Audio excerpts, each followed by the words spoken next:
ఇప్పటి సమాజంలో ప్రభుత్వ అధికారులు బ్లాక్ మనీ తీసుకుంటూ అంటే లంచాలు స్వీకరిస్తూ ఏసీబీ, సీబీఐ, ఈడీ వంటి సంస్థలకు ఎందుకు పట్టుబడుతున్నారు?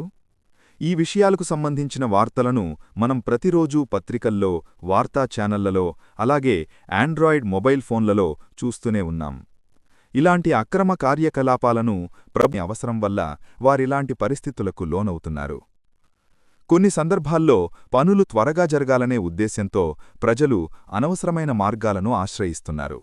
ఉదాహరణకు ప్రభుత్వ కార్యాలయాలకు బహుమతుల రూపంలో వస్తువులు తీసుకెళ్లడం జరుగుతోంది.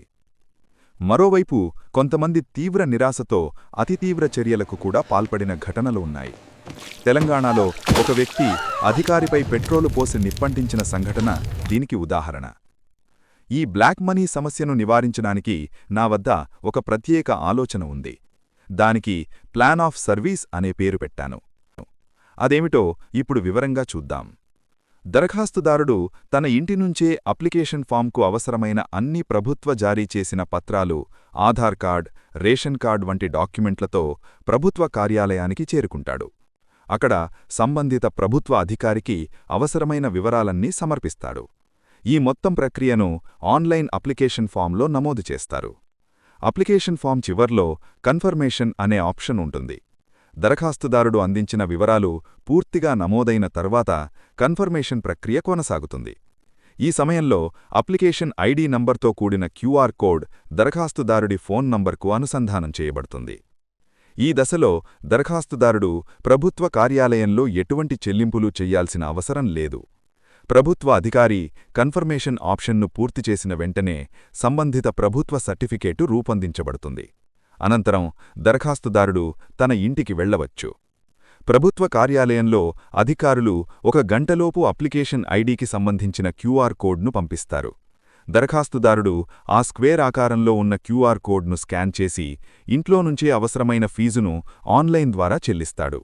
ఈ చెల్లింపు నేరుగా భారత ప్రభుత్వానికి చేరుతుంది. తరువాత దరఖాస్తుదారుడు సమీపంలోని ప్రభుత్వ లేదా ప్రైవేటు కేంద్రానికి వెళ్లి సర్టిఫికేట్ ప్రింట్ కాపీ పొందవచ్చు. ఈ విధానం ద్వారా ప్రజలకు ప్రభుత్వ సేవలు సులభంగా, వేగంగా మరియు పారదర్శకంగా అందుతాయి. అలాగే అవినీతిని తగ్గించడంలో ఇది సమర్థవంతమైన పరిష్కారంగా నిలుస్తుంది. ఈ విధంగా ప్లాన్ ఆఫ్ సర్వీస్ ద్వారా ప్రజలు తమకు అవసరమైన సేవలను సులభంగా పొందగలుగుతున్నారు. ఈ విధానాన్ని రెవెన్యూ విభాగం, బ్యాంకింగ్ విభాగం, ఆస్పత్రుల విభాగం, అలాగే ప్రైవేటు రంగానికి కూడా విస్తరించాలి.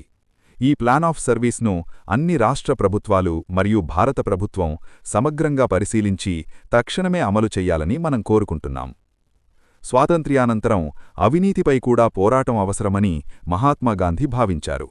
ఆయన కలలుగన్న పారదర్శకమైన మరియు న్యాయపరమైన పాలనను ప్రభుత్వాలు ప్రజలకు అందిస్తాయని ప్రజలు ఆశిస్తున్నారు. ఈ ప్రణాళిక ఆ దిశగా ఒక ముఖ్యమైన అడుగుగా నిలుస్తుందని మనం విశ్వసిస్తున్నాం.